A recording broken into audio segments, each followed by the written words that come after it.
Hello guys, mga amiga, magandang umaga po sa inyong lahat.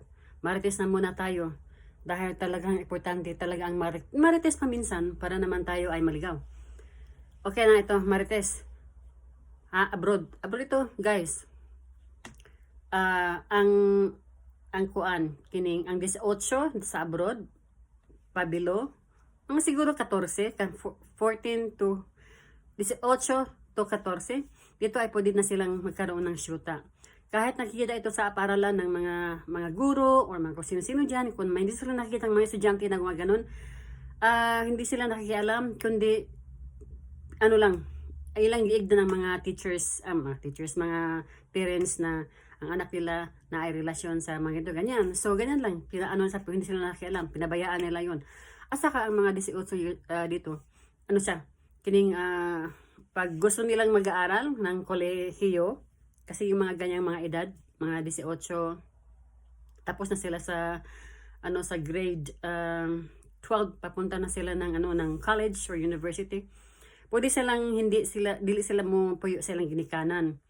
Kuan sila guys, kining aware sila na pwede na silang mo separate, pero ang mga ginikanan dili yun na sila babalan. Pabayaan na sila. To kanabitang kabantay ka ng manang wings, let them fly in their own, diba? Yung wings mga ganyan.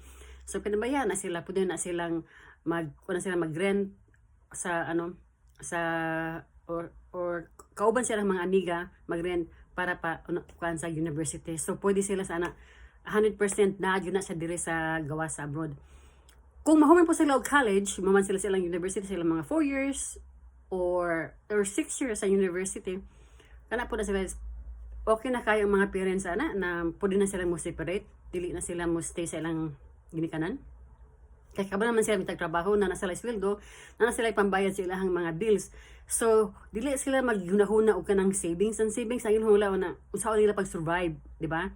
Outside from the parents' home. So, ganyan ang mga sistema dito guys. Ang mga is 18, so after mo graduate ng college, pwede ka nang mo hiwalay sa imuhang ginikanan.